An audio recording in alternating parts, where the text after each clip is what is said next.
In a quiet rural town, a seemingly ordinary pregnant farmer becomes the last line of defense against a ruthless criminal syndicate. But what her enemies don't know is that beneath her calm exterior lies a shocking past, a Green Beret sniper, trained for war, ready to turn the tide.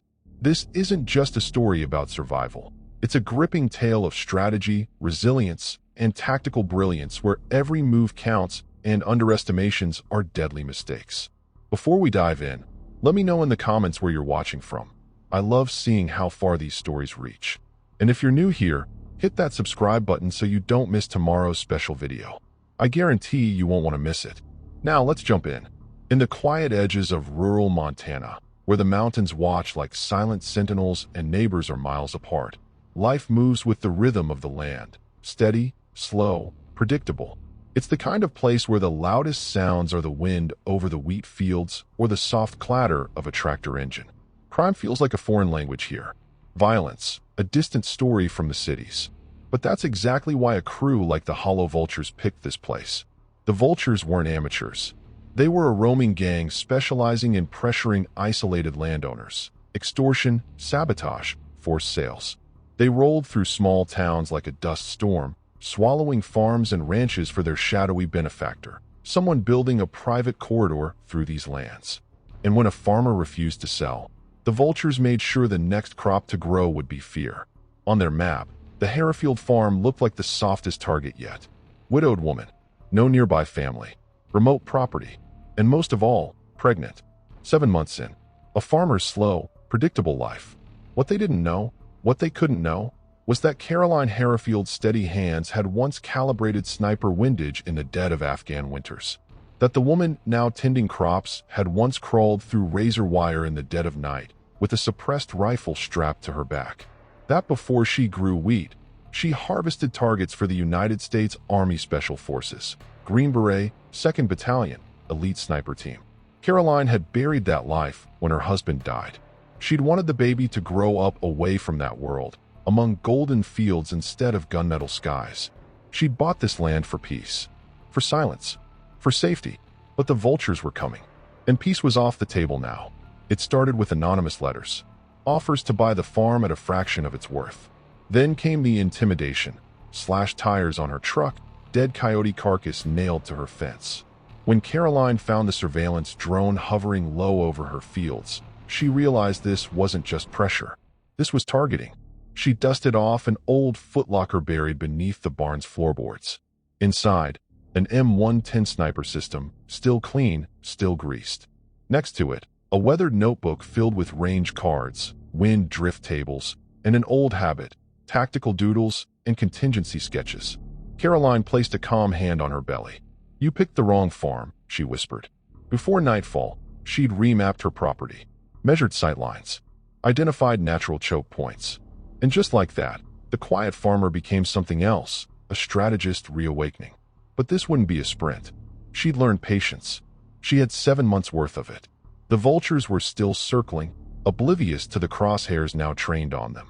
The Hollow Vultures didn't attack all at once. That wasn't their style.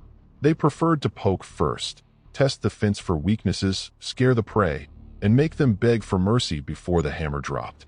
On the second morning, Caroline spotted the first probe. A pair of strangers parked a black SUV half a mile down the dirt road, pretending to be lost. They stayed long enough to fly another drone over her western fence line, just out of range for a casual rifle shot, but not out of reach for Caroline's M110 with a suppressor attached. She let them go. The first rule of perimeter defense: don't reveal capability too soon. That night, she sketched the drone's flight path in her notebook, calculating where they'd mapped the weakest ingress. Predictably, it was the northeast pasture, lower fencing, fewer natural obstacles, a forgotten storage shed that hadn't been touched in months. Caroline smiled. She'd seen this play before. If they wanted her to notice a weak point, it was likely misdirection. But she'd built kill zones in worse terrain. Over the next 3 days, the Vultures escalated. They vandalized the power lines feeding her house. They torched a nearby haystack and left a threatening message scrawled in gasoline across the dirt: sell or burn. Classic psychological warfare, designed to isolate and exhaust. But Caroline didn't rattle easily. She spent years evading counter-snipers who could kill with a heartbeat's hesitation. She'd cracked under worse storms and patched herself back up. She contacted Sheriff Nolan, an old friend of her late husband, but he was spread thin, understaffed, outgunned, and likely on the Vulture's payroll. His words were careful. "They've got friends in low places, Caroline. I can't stop them from coming. But if they disappear, well, in this part of the county, who's going to come asking?" His meaning was clear. The law wouldn't get in her way. So, she went to work. Caroline rigged the northeast pasture with camouflage tripwire alerts tied to empty beer cans filled with ball bearings. She constructed a false blind spot, an obviously neglected section of the fence with a fake breach, subtly reinforcing the ground around it to control their approach. Classic channeling tactic. She used her old ballistic maps to re-zero the M110 for this particular terrain and dug a shallow sniper hide beneath a stack of rusted equipment near the tree line. Barely big enough for her and her growing belly, but tight concealment was non-negotiable. At night, she monitored their movements through thermal binoculars from her attic. The Vultures sent small teams to stalk the perimeter, emboldened by her apparent isolation. What they didn't know, what they couldn't know, was that Caroline had already marked them. She memorized their walk cycles, their patrol patterns, and even the nervous twitch of the guy chewing gum too fast. When she finally squeezed the trigger, it wouldn't be a warning shot. It would be a message, and by then, it would already be too late. It was the fourth night when the Vultures finally took the bait. Two of them, scouts with more arrogance than experience, breached the fake blind spot on the northeast fence, moving with clumsy overconfidence. Their steps were light, their rifles slung carelessly, their body armor mismatched and dirty. To them, this was a soft job. A scared, pregnant farmer. An easy payday. Caroline watched from her sniper hide, her breathing steady, her pulse slow. She had lain motionless for 2 hours, wrapped in a ghillie suit she had stitched herself from old netting and farm scraps. The distant hum of insects filled the air, masking the faint clicks of her rifle's adjustment knobs. The two scouts whispered as they advanced toward the storage shed she'd deliberately left ajar. They thought they were hunting. They thought they were in control. Caroline's gloved finger rested on the trigger. She adjusted her scope's parallax, accounting for the soft crosswinds sweeping in from the south. She could hear their footsteps now. 10 more yards, and they'd tripped the first alert. Click. The soda can alarm rattled softly behind them. One of the men spun around, cursing under his breath, realizing they'd been funneled. But before panic could fully ignite in his chest, Caroline exhaled, calm, precise. Uffed. The suppressed shot punched clean through his neck, dropping him instantly. His partner froze, wide-eyed, unsure where the shot had come from. He didn't even have time to key his radio before Caroline stitched a second round through his shoulder, forcing him to the ground. She waited, watched, measured his desperation as he dragged himself behind a pile of broken fencing. His breathing was erratic. His hands trembled as he fumbled for his radio, stammering incomplete code words. Caroline's voice crackled through his earpiece. Calm, deliberate. Try it again. Slower this time. The man jolted, realizing she was patched into their comms. Aye, who? You're hunting a farmer, she said softly. But the farmer is hunting you. She let that sit, then cut the frequency.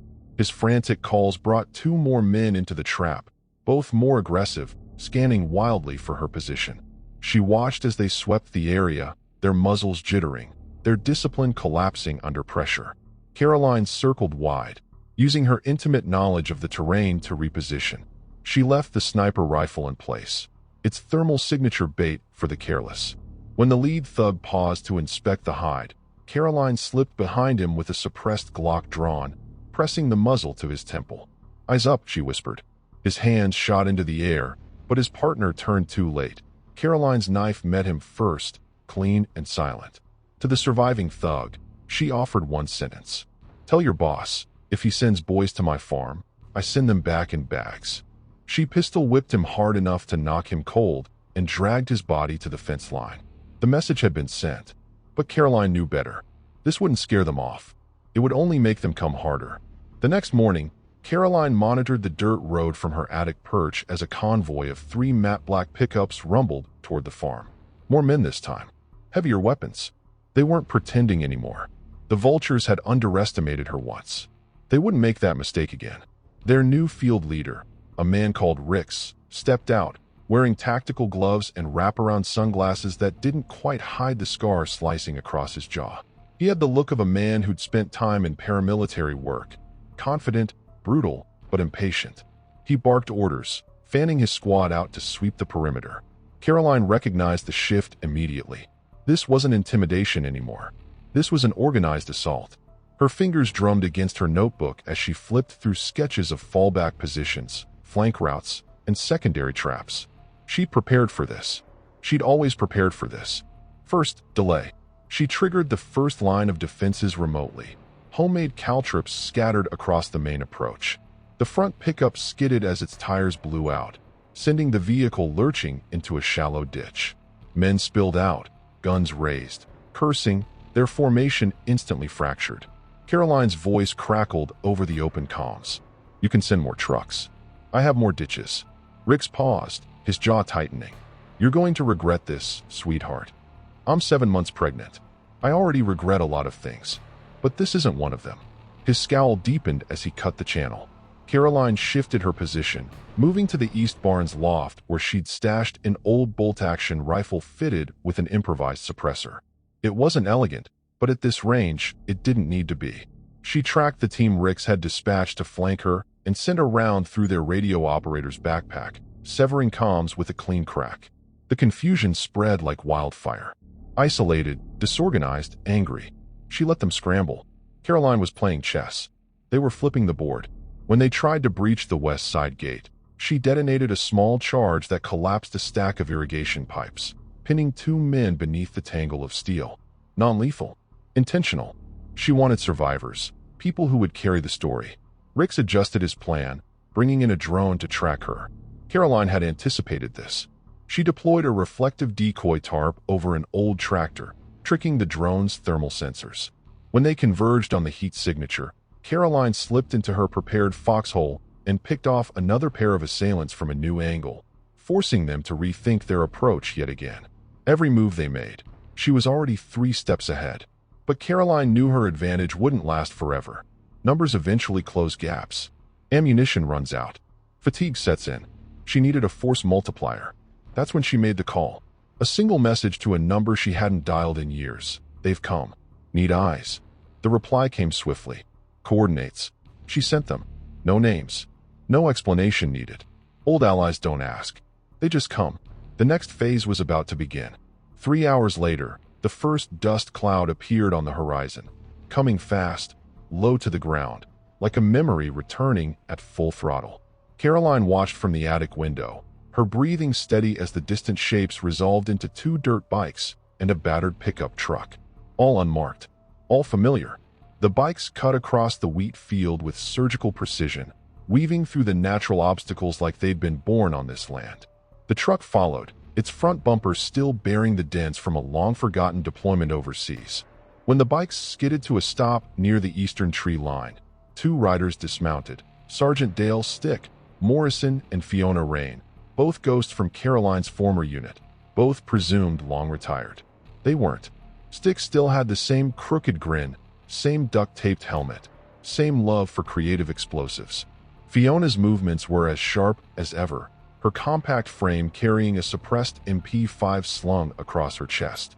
The truck door slammed, and out stepped Ramon Velez, communications specialist, former Green Beret, and tactical wizard. He didn't waste time with greetings. He simply tossed Caroline a small earpiece. "Net secure. We're up." Caroline inserted the piece and grinned. "Didn't think you'd come. Didn't think you'd call," Fiona shot back, already scanning the terrain. "Pregnant? Seriously?" Multitasking, Caroline deadpanned. Stick walked past them, dropping a satchel bag brimming with homemade charges. "Your neighbor's gonna mind a few fireworks? They'll think it's thunder." The banter was brief. Old rhythm, old trust. None of them needed a full debrief to know what was happening. The vultures were about to walk into a battle they couldn't comprehend. Rix's men were repositioning for a more aggressive push, bringing heavier rifles, steel shields, and portable jammers. They expected to win this time. They didn't know Caroline wasn't alone anymore. Inside the barn, the 4 of them gathered around Caroline's notebook, now covered in hand-sketched battle plans, windage corrections, and crude kill zone markings. Phase 1 was containment, Caroline explained. Phase 2 is controlled collapse. We keep them moving where we want them. We strip their comms. We break their will. Stick grinned. Sounds like a party. Ramon, can you cut their drone feed? She asked. Done. I've got their whole channel mapped. I can spoof their GPS next if you want. Good. Feed them false movements. We'll herd them east. She pointed at the map. Here's where they'll make their last stand. Right under the grain silo. They'll think it's cover. It's not. Let me guess. Fiona smirked. Explosives inside. Caroline's voice was ice cold. Enough to make them regret picking this farm. The plan was tight. A controlled chessboard. If the vultures pushed hard, they'd get buried under a cascade of calculated responses. If they hesitated, they'd bleed from 1,000 tactical cuts. Over comms, Rix barked new orders, unaware his net was fully compromised. Sweep the East Ridge. Burn the storage sheds. We push now. Caroline keyed her mic. Permission granted, she whispered. And the hunt resumed. The hollow vultures came hard.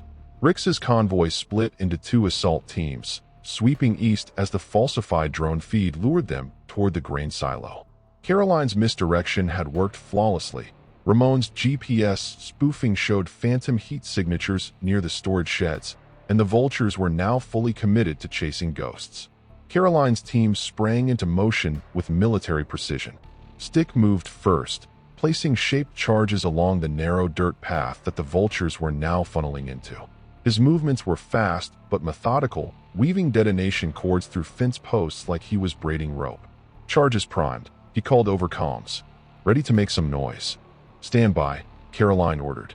Fiona flanked wide, positioning herself atop an abandoned grain truck to secure overwatch with her MP5. She could cut off retreat paths if things turned chaotic. Her voice came through, crisp and focused. I've got eyes. They're committing. No back door. Ramon set up a comm scrambler near the northern tree line, quietly collapsing the vulture's ability to coordinate. They're blind. Interference online. Comms are now Swiss cheese. Caroline settled back into her sniper hide near the eastern ridge, M110 steady in her hands. She watched Rix's men trudge forward, fanning out with their rifles raised, kicking in shed doors, sweeping empty structures, their frustration mounting. Check that shack, one barked. It was a decoy, rigged with a simple noise trap that triggered a cascade of falling barrels, simulating movement inside. The vultures opened fire on nothing. Caroline let them burn precious seconds. Then she spoke on their frequency again, calm and surgical. You're shooting at shadows. I'm over here. Before they could react, Caroline's suppressed shot found the team's point man, his helmet snapping back as he crumpled silently into the grass. Rix barked into his radio. Where the hell is she? Move. Move. But his men were sluggish, pinned by confusion, the sounds of false contacts, and the creeping realization they were being played. Stick's charges detonated along the dirt path, forcing the rear convoy to scatter. Vehicles stalled. Men dove for cover.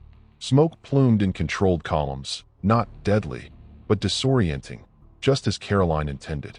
Fiona opened up from her perch, short bursts targeting knees and shoulders, wounding, not killing, sowing panic without thinning the herd too quickly.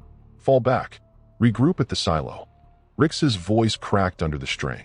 Exactly where Caroline wanted them. The vultures stumbled toward the grain silo, a towering metal structure that Caroline had meticulously prepared. Inside, Stick had loaded low-yield charges designed to rupture the silo's structural supports, not to kill, but to trap. Caroline called it Stage 2 collapse. Trigger when ready. Stick's finger hovered over the detonator. They're gonna love this. Ramon fed Rix's team false thermal signatures deeper into the silo's base, making them think Caroline was pinned inside. They're about to lock themselves in, Ramon said, his grin audible. Wait now. Stick thumbed the switch. Boom. The silo's side panels buckled, metal screaming as the entire structure folded inward, spilling a mountain of grain that buried the vulture's primary assault team under tons of suffocating weight. The survivors scrambled like ants in a collapsing nest. Caroline's voice sliced through their remaining comms, clear and cold. You came to buy my land. I just sold you your grave. Silence. Except for the distant rumble of retreating engines. But Rix hadn't retreated. Not yet. He was still out there, still hunting. And Caroline wasn't done. The dust from the collapsed silo still hung in the air when Caroline heard the low growl of an approaching ATV. It tore across the eastern ridge, weaving through debris and abandoned vehicles. On board, Rix, battle-worn but not beaten, his sunglasses gone, eyes blazing with cold fury. He was coming for her personally now. "You think this is over?" he barked into his radio, unaware Ramon had re-established full control over their channel. "I'm not leaving this dirt pile until I put her in the ground." Caroline's voice returned over the open frequency, sharp and deliberate. "Careful, Rix. You're making promises you can't keep." He veered hard toward the farmhouse, one hand steering, the other gripping an M4 with a custom short barrel. This wasn't a tactical play anymore. This was personal. Rage overrode his strategy. "Good." Caroline wanted him desperate. Ramon confirmed. "I've got 3 more heat signatures on his tail. He's bringing the last of his muscle straight to you." Stick's voice chimed in. "Want me to set the driveway to light up?" "Negative," Caroline said firmly. "I need him close. I want this one up close." She slipped from her sniper hide and made her way toward the farmhouse, Glock holstered at her side, her pace steady despite the growing weight in her belly. 7 months along, every step a silent defiance. Inside, she flipped the breaker, plunging the house into darkness and sealing the outer doors with a homemade locking mechanism she'd rigged from farm equipment. She was turning her home into a choke point. Tight angles, forced entry, no open ground for his men to fan out. As she moved, she locked eyes with Fiona through the attic window. Fiona's voice crackled in her ear. "I've got Overwatch. No one gets out of that house without me knowing." Stick added, "I've got your north exit covered. If they try to flank, I can light him up." Caroline's team was in position. Now it was a waiting game. Rix's ATV skidded to a stop just outside the front porch. He dismounted fast, switching to a shotgun as 2 of his remaining men flanked the door. Caroline waited behind the reinforced kitchen island, steady, listening to their bootsteps on the porch. Boom. The door exploded inward, Rix's preferred method of introduction. His men stormed in, weapons raised, cutting the rooms with sharp sweeps. Caroline let the first man get just past the living room threshold before she snapped up and fired, a double tap to the thigh, dropping him screaming to the ground. She pivoted swiftly, firing a controlled shot into the second man's arm as he rounded the corner, disarming him. Before Rix could react, Caroline's voice cut through the dark. "You're out of friends." He fired blindly toward the sound, buckshot peppering the far wall as Caroline dropped low and slid behind a sofa, counting his remaining rounds. 2 more pumps. She waited for the second blast, then the telltale click of an empty chamber. She rose smoothly, Glock trained on him. "You like kicking down doors?" she asked, advancing steadily. "You ever ask yourself what's on the other side?" Rix snarled, drawing his sidearm, but Caroline was faster. 2 shots, one to the knee, one to his shoulder, disarming and dropping him in one brutal instant. He gasped, grimacing on the floor as she approached, gun unwavering. "You think you're special?" he spat. "You're just another woman hiding behind a gun." Caroline knelt beside him, pressing the barrel against his cheekbone. "I'm not hiding. I was waiting." She keyed her comms. "All clear." Stick's voice returned. "Package delivered?" "Signed and bleeding," she replied. But she wasn't done yet. Caroline grabbed Rix by his vest and dragged him outside, leaving him slumped against his own overturned ATV. She made sure his comms were still active, made sure his superiors were listening. "This is my farm," she said clearly, her voice low and unshaken. "You come here again, you don't just lose men. You lose everything." She dropped his radio on his chest. "Now go tell your boss what it's like to be hunted." And without another word, she turned and walked away. The sun was dipping low when Fiona radioed in from the attic. "Movement to the south. Convoy retreating. Looks like they're cutting their losses." Stick's voice followed, a grin in every syllable. "Bet Rix is gonna have fun explaining this to whoever signed his paycheck." Caroline holstered her Glock, the weight of the past hours settling into her muscles like a slow burn. She walked back toward the house, past the debris, past the shell casings, past the bodies. Some had been removed by their own. Others would be left to the buzzards. But she wasn't celebrating. Not yet. Caroline gathered with her team in the barn, Ramon unpacking his signal interceptor, Fiona checking her ammo, Stick already fiddling with another homemade explosive like it was his morning crossword puzzle. This was never just about a land grab, Caroline said, unrolling a map with recent vulture activity circled in red. They're building something. A corridor. Smuggling lanes, maybe. But the coordination, the manpower, it's bigger than them. Ramon tapped his laptop. I scraped their comms log before I shut them down. Cross-checked the radio signatures. Some of those frequencies, they're not civilian. I'm talking encrypted military-grade bursts, cycling through dozens of bands per minute. That's not gang tech, Fiona muttered, her brow tightening. It's not, Caroline confirmed. These guys weren't freelancing. Someone with serious backing is pushing them. Someone who thought they could muscle a pregnant woman off her land without consequence. Stick leaned back against a post, tossing a wrench in the air. So who's the big fish? Cartel? Corporate muscle? Private army?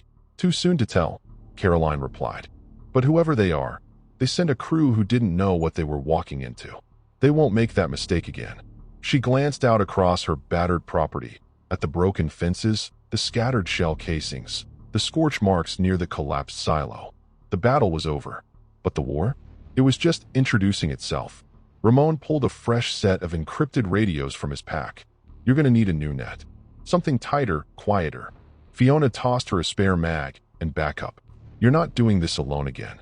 Caroline's hand settled on her stomach, the faintest smile breaking her otherwise steely expression. Won't be alone. Not anymore. Stick stepped forward, raising an eyebrow. You sure you're up for more of this? You've got, He gestured awkwardly toward her belly. I'm pregnant, Caroline said flatly. Not fragile. Stick smirked. Just checking. The team moved into motion without needing orders. It was a familiar rhythm, setting up new defensive layers, re-establishing perimeter traps, sweeping for possible trackers or sensors the vultures might have planted. They worked as they had in the old days, tight, efficient, unspoken understanding between them.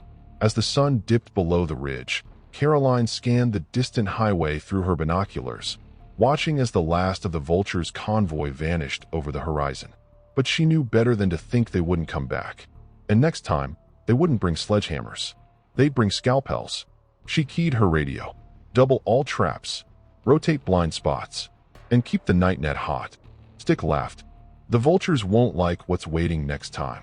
They don't have to like it, Caroline said, her voice steady, her gaze unblinking. They just have to survive long enough to warn the next crew.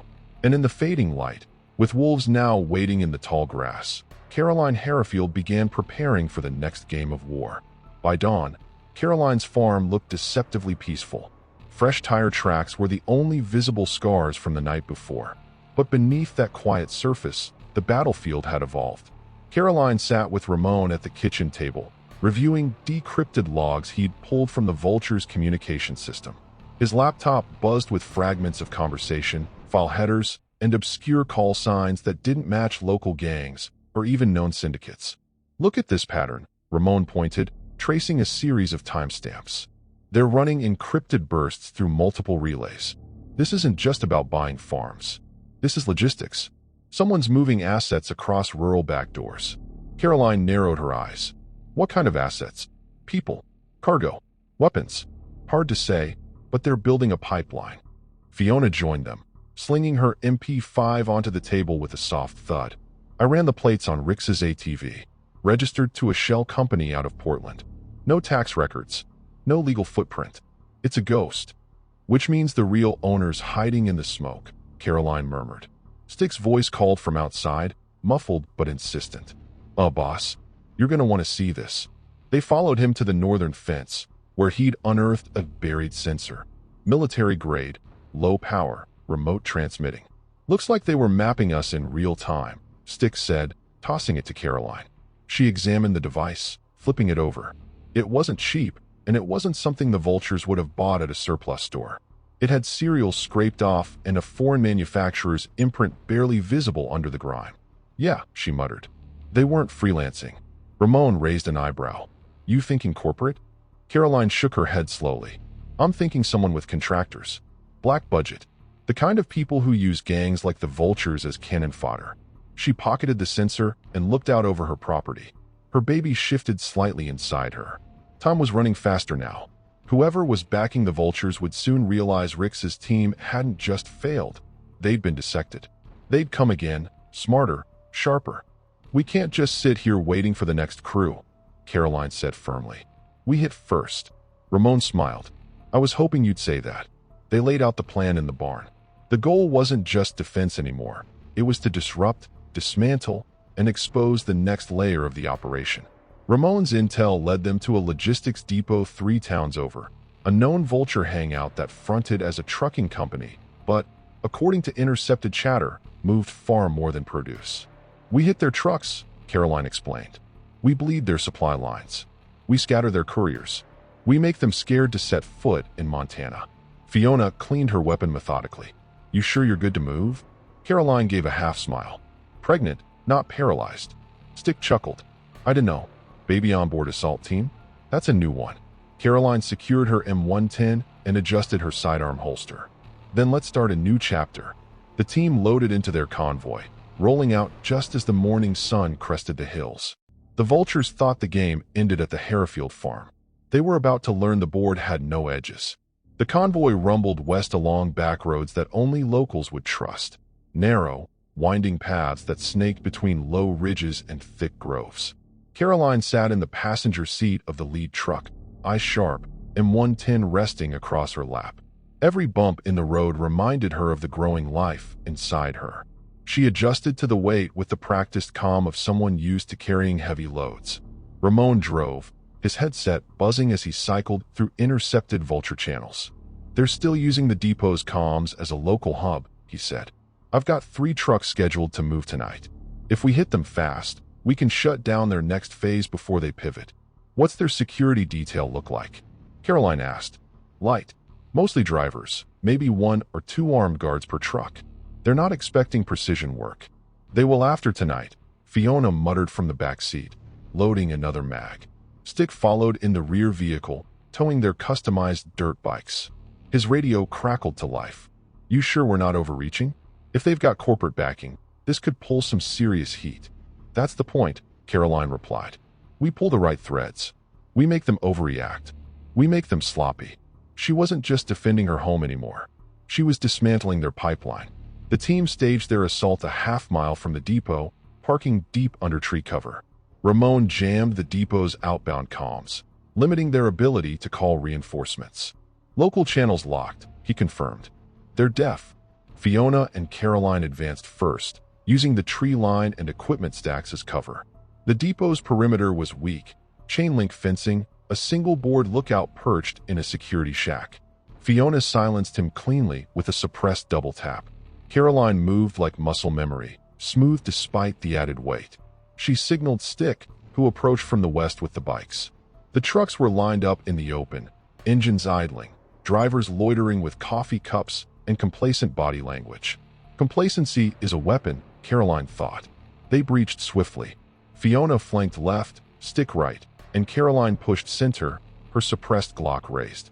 2 guards dropped before they could even reach their rifles. The third panicked, bolting toward the garage. Caroline's shot punched through his thigh, dropping him mid-stride. Stick rigged thermite charges to the fuel tanks of the first 2 trucks, timing them for staggered ignition. Fiona took position on the loading dock, covering the far exit as Caroline approached the wounded guard. "Who's pulling your strings?" she asked, her voice steady. He spat at her feet. Caroline chambered a fresh round. "Look around. You think I need you alive?" His breathing quickened. He glanced at the burning trucks, fear cutting through his bravado. "Out east," he gasped. "Warehouse near the state line. The orders come from there. That's all I know." Caroline nodded. "Good." Stick's countdown hit 0. Whoosh. The thermite flared, chewing through the truck's fuel tanks, sending pillars of fire into the darkening sky. Fiona keyed her mic. "We've got about 90 seconds before the nearest patrol circles back." The team exfiltrated cleanly, mounting the dirt bikes and peeling off into the woods just as the depot erupted in chaos behind them.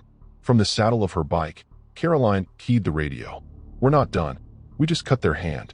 Next, we go for the arm." Ramon's voice came through, a grin hidden behind his words. "Coordinates coming now." Caroline's war had just expanded, and the Vultures weren't the only prey anymore. The blacked-out pickup moved like a phantom through the winding forest roads near the state line.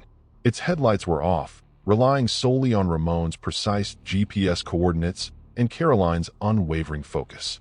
The team operated with surgical precision, tight formation, silent comms, every movement calculated. The air was thick with tension, each member aware that any mistake could blow their cover and unravel everything. Ahead loomed the warehouse, a hulking, rusted relic of corrugated metal panels and steel beams, surrounded by chain-link fencing topped with razor wire. Guard towers dotted the perimeter, and rotating mercenary patrols circled the compound like sharks scenting blood. It was clear this place was a hub, a nerve center for the Vulture's shadowy backers. Caroline raised her rifle to her shoulder and adjusted her scope. Through the crosshairs, she counted 2 guards pacing the main gate, methodically scanning the area. Their shift change was due in less than an hour. Spotting a blind spot near the southwest corner, she made a quick mental note. The security cameras were strategically placed but lacked thermal sensors, a vulnerability she intended to exploit. Fiona, crouched beside her, whispered, "I've hacked their camera feed. I can loop the visuals for about 3 minutes, enough time to get inside and plant charges." Stick checked his crossbow bolts, their tips glinting faintly under the moonlight. "I'll handle the power grid. A few well-placed explosives on the transformers should take them offline. Perfect cover for the chaos." Ramon's fingers flew over his tablet, weaving through digital defenses like a ghost. Camera loop engaged. Gate access will unlock in 30 seconds. The team slipped through the fence, their movements fluid and silent. Caroline's heart raced, not from fear, but anticipation. Despite the 7 months growing inside her, she was every bit the soldier she'd been years ago. Inside, crates labeled medical supplies and construction equipment masked the true contents.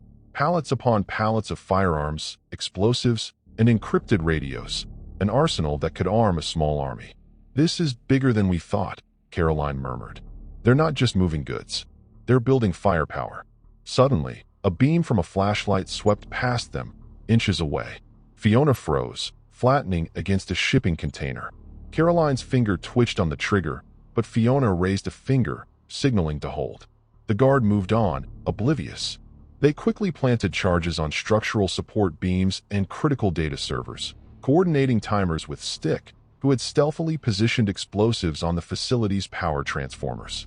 Ramon's voice crackled urgently, secondary patrol inbound. "They're closing in fast." Caroline's command was cold and steady. "Exfiltrate now." Just as they moved to leave, Stick detonated the charges. The warehouse plunged into darkness. Explosions tore through transformers and communication hubs. Alarms blared, but the power blackout crippled the compound's ability to coordinate. Mercenaries scrambled, firing blindly into shadows. The team melted into the woods, vanishing as silently as they had arrived. Over comms, Caroline's voice was resolute. "This is just the start. We disrupt their supply lines and send a clear message. We won't back down." Fiona smirked. "Making powerful enemies, aren't we?" Caroline's gaze hardened. They made the mistake of targeting a pregnant farmer. And that's their worst one. The firestorm at the warehouse had painted the night sky with flickering orange flames, visible for miles around. From their safe house, a secluded cabin nestled in a thick stand of pines about 10 miles from the strike zone, Caroline and her team watched the distant glow, knowing this was only the opening move in a far bigger game. Inside the dimly lit room, tension hung thick. The soft hum of radios filled the air as Ramon worked his laptop, fingers flying over the keyboard, peeling back layers of enemy chatter. "They're in full panic mode," Ramon said, eyes scanning the decrypted comms. "Backup convoys are on high alert. They're scrambling to repair communications, but a lot of their encrypted channels are compromised or offline. And listen to this." He played a clipped fragment, distorted voices talking about contractors en route and shadow ops in play. Fiona, cleaning her MP5 with meticulous care, raised an eyebrow. "Looks like we poked the hornet's nest. These contractors, they're not your usual mercs. More professional, more dangerous." Caroline nodded, the weight of the moment settling on her shoulders. This wasn't just a raid. It was a message, but we've also painted a target on our backs. Stick, leaning against a wall with his ever-present smirk, flicked a lit cigarette. Enemies with deep pockets and dark intentions. You think they'll just roll over? No chance, Caroline replied softly. They're already mobilizing forces we didn't even know existed. Outside, the wind rustled through the pines, carrying faint scents of smoke and the damp earth. It was a stark contrast to the cold reality inside the cabin. Plans, maps, and radios laid out like a war room. Caroline's hand instinctively moved to her belly, feeling a faint, reassuring movement. This fight was no longer just about protecting her farm or even herself.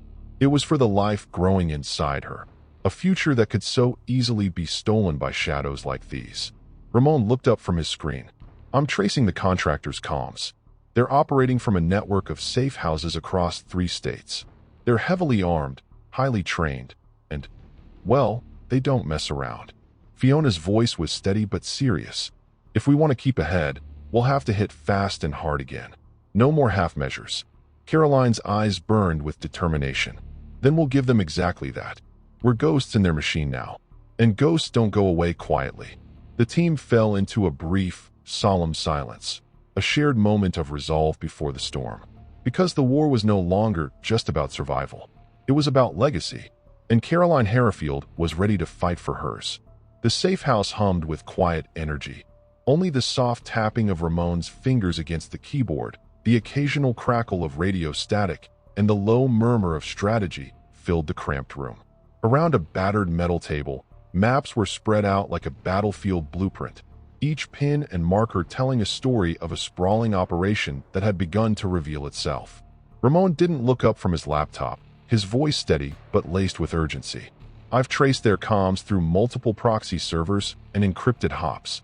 The digital trail leads to a shell logistics company in a neighboring state. Officially, it's a legitimate business, hauling farm equipment and supplies. Unofficially, it's the central node in a sprawling network moving men, weapons, and contraband across rural corridors. Caroline's eyes narrowed, every muscle in her body tightening with the weight of this revelation. How extensive is their reach? Larger than we imagined, Ramon said, pulling up satellite images on the screen. At least 3 warehouses in key locations, several training camps disguised as construction sites. They're exploiting law enforcement areas to ferry gear across borders. These guys aren't a ragtag gang anymore. They're a private militia backed by serious money. Fiona crossed her arms, her brow furrowed. So the vultures were just pawns. The real players are out there, growing their power while we've been cleaning up their mess. Exactly, Ramon replied grimly. And their comms are more secure than before, but I found some weak points in their network architecture, especially around this transfer hub near the state border. It's lightly guarded, but critical. Disrupt that, and their whole supply chain falters. Caroline stood, the resolve in her voice cutting through the tension. We can't just play defense anymore. We have to take the fight to them. Strike fast, strike hard. Stick, leaning against the wall with his usual half grin, flicked a cigarette butt to the floor. Sounds like a damn good plan. Hit him where it hurts. Leave him reeling. Caroline's gaze swept the team, eyes full of determination and trust. This is bigger than my farm. Bigger than any of us. We're dismantling an entire operation, and we won't stop until every last piece is torn apart. Ramon marked the target on the map again. This transfer hub is our best shot. The timing is tight, but with the right approach, we can take it offline before they even know what hit them. Caroline grabbed her gear. Then that's where we're headed. We don't wait for the storm. We make it. The team moved into action, loading weapons and equipment, their movements precise and efficient, the calm before the next battle. Under the cloak of a moonless night, Caroline's team moved like shadows through the dense forest encircling the transfer hub. The air was cool and crisp, carrying the faint scent of pine and damp earth. Every breath was measured, every step deliberate, a whispered dance on the edge of danger. The quiet crunch of boots against dead leaves echoed softly, threatening to betray them if they faltered. Caroline led at the front, rifle slung low but ready, eyes sharp behind night vision goggles. Despite the added weight of her 7-month pregnancy, her movements were fluid, her focus unwavering. She wasn't just a farmer. She was a tactician, a soldier hardened by years of battle. Beside her, Fiona scanned ahead, every muscle coiled and ready. scanning for heat signatures and sudden movement. Behind, Stick and Ramon guarded their rear, equipped with suppressed weapons and signal jammers, prepared to sever any chance of reinforcements. The first hurdle was the perimeter fence, old but formidable. Rusted chain link topped with razor wire, patrolled by 2 sentries moving in slow, predictable circles. Timing was everything. Caroline's hand rose in a slow, controlled wave. Fiona slipped forward, placing a signal jammer on a nearby utility pole. With a soft click, the cameras blinked out, their feeds looping into harmless static. Moments later, Stick stepped out from the cover of a large oak and dispatched the sentries with silent shots, their bodies hitting the ground with muffled thuds. No alarms, no chaos, just quiet efficiency. Inside the compound lay a sprawling maze of shipping containers, fuel tanks, and idle trucks. Most crates were labeled as agricultural goods, a clever ruse hiding stacks of weapons, explosives, and encrypted communication devices. Caroline's eyes narrowed. The operation scale was staggering. Ramon moved swiftly, planting signal disruptors and hacking into the compound's terminals. "Communications are going dark," he whispered urgently. "They won't know what hit them until the blackout spreads." Caroline meticulously placed timed explosives along critical support beams and wiring conduits. "These charges will cripple their infrastructure and buy us valuable time." Suddenly, the distant echo of footsteps cut through the night. Fiona grabbed Caroline's arm, her whisper barely audible. 2 guards. Approaching from the east. The team froze, melting into shadows, barely breathing as the unsuspecting men passed within feet. Caroline's heart pounded, but her grip remained steady. With a final glance to her team, she activated the detonator. The compound erupted in a controlled chaos. Explosions ripped through the metal skeletons, flames licking the sky, alarms blaring briefly before cutting out into silence. From the safety of the tree line, Caroline keyed her radio. Operation successful. Supply line severed. Next objective, dismantle the network. Fiona's smirk was audible in her voice. "They're going to regret ever stepping onto your land." Caroline's tone was cold and resolute. "Let them come. We're ready." The glow from the burning transfer hub had long since faded, but the echo of that night's chaos lingered like a pulse in the air. Caroline and her team had slipped back into the shadows, retreating to their safe house nestled deep in the forest. But the calm they found was fragile. The storm was gathering, and the first ripples of retaliation were already spreading through enemy channels. Inside the dim, makeshift command center, Ramon's fingers danced swiftly over his keyboard, decoding frantic transmissions. His face was lit by the glow of the screen as he relayed the unsettling news. "They're calling in reinforcements, private military contractors with heavier firepower and better training. They're sealing off highways, setting up checkpoints, and beefing up patrols across multiple counties. This isn't a simple raid anymore. It's a coordinated response." Fiona, methodically loading magazines, didn't flinch, but her jaw tightened. "We've poked a hornet's nest, all right. They're flexing their muscle to remind us who owns the region. This fight just got a whole lot uglier." Caroline rested a hand lightly on her belly, feeling the steady flutter inside, a quiet reminder of what was at stake. Her voice remained calm but firm as she addressed the team. "We knew what we were walking into. They wanted a fight, and now they've got one. There's no stepping back, not with so much on the line." Stick flicked a cigarette lighter, the small flame briefly illuminating his grim smile. "Looks like the vultures have a new landlord, and he's pissed. No mercy coming our way." Caroline met his gaze, unyielding. "Then it's our turn to make them regret every step they take on this land." She rose, stretching despite the growing weight and the fatigue settling in her muscles. Then, gathering the team around, she laid out their next steps. "We'll set up new defensive layers, traps, surveillance, perimeter alarms. Ramon, I want the communications scrambled and monitored continuously. Fiona, lead the scouting patrols and keep the overwatch tight. Stick, reinforce the barricades and prep fallback positions." Outside, the night wind rustled through the pines, carrying with it distant sounds, engines revving, the hum of movement, signs that the enemy's shadow was creeping closer. Caroline's gaze swept over her team, loyal, sharp, ready. This was no longer just about defense. It was a war for survival, for legacy, for the future she carried inside. And no matter what came next, they would be ready. The early morning mist hung thick in the air, curling around the towering pines and drifting low over Caroline's farmstead. What had once been rolling fields and quiet barns now looked more like a fortress, a testament to days and nights of meticulous preparation. Trenches dug along the fence lines, tripwires woven between trees, and camouflaged observation posts hidden in the underbrush, all designed to turn the land itself into a weapon. From the ramshackle command post inside the barn, Ramon scanned drone feeds and intercepted radio traffic, his fingers moving swiftly across keyboards and frequency dials. Convoy spotted at 2 clicks out. At least 3 armored vehicles, plus a squad of infantry moving in tactical formation. He reported, voice low but steady. Caroline stood atop the old grain silo, binoculars pressed to her eyes, studying the advancing force. The faint glow of headlights pierced the dawn haze, a slow, deliberate procession of blacked-out trucks and men in tactical gear. They had come prepared, heavily armed, coordinated, and ready for war. She turned to Fiona and Stick, who were already checking their weapons and manning their posts. Hold your positions. Do not engage until I give the order.